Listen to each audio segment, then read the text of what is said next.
Some of you are familiar with the John of the Cross, or St. John of the Cross. He wrote a poem called Dark Night of the Soul. I'm sure you've heard of it. But he did something, in my opinion, that's even better, and I just found out about it. He wrote a book called Dark Night, where he gives commentary on the poem. And what's the poem about? It's about the person who comes to God, the process of coming back to God.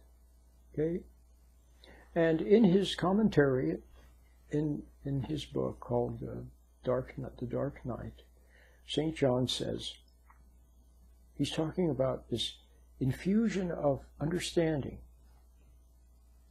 from God. See, that's one of the wonderful benefits of sitting in the present moment, of practicing a little meditation, which helps you to do that. See, now if you were to sit quietly without some little structure, you would probably get lost in your imagination, or you would reach for your iPhone, or something would distract you. Probably, most likely your imagination would, and you'd go floating away with thinking about something.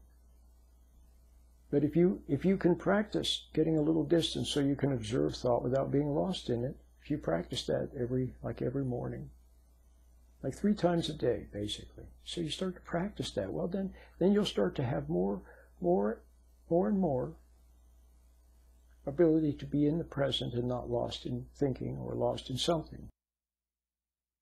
And then you will begin to realize things and understand things where you don't even know how you understand or how you came to understand, but you just do. See, you'll realize realizations. First, some of them are negative. You'll realize that you've been resentful toward your partner, let's say, or you realize that you've been impatient with your child, or you realize that you've been phony with someone. You know, those types of things. Well, those are truths.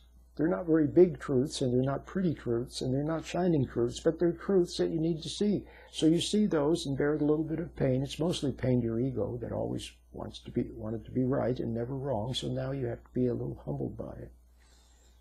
But you'll also begin to see you begin to realize things. See, you'll see that people are lost sheep and they can't help themselves. Then you won't resent them, see, so much, for example.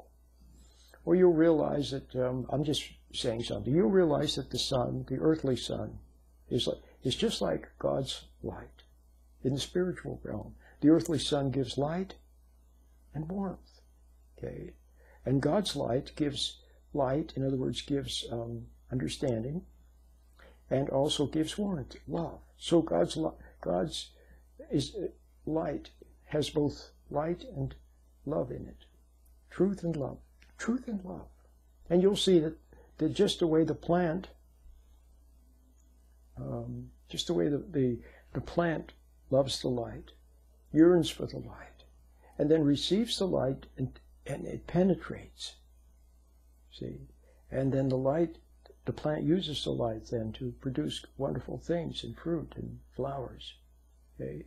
In the same way the soul, in God's light, receives the light, and then the light produces realizations and insights and begins to change you, see, to become a creature of the light, just like the rose is a creature of the light and the redwood tree is. So you'll see something like that. You'll just see it in a lightning flash. You'll just see it, okay?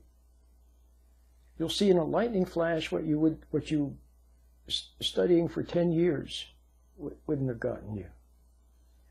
So, St. John of the Cross, St. John says, because this interior wisdom is so simple, general, and spiritual, that it enters not into the understanding under any form or image subject to sense, as is sometimes the case, the imagination, therefore, and the senses.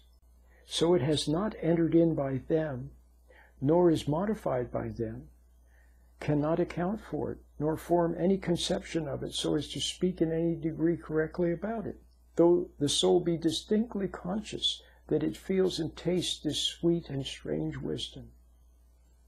So, like I said, you simply realize something in God's light. And realizing it, you don't even know how you realized it, but you just do. You see it clearly. Okay? And it didn't come through imagination, didn't come through the senses.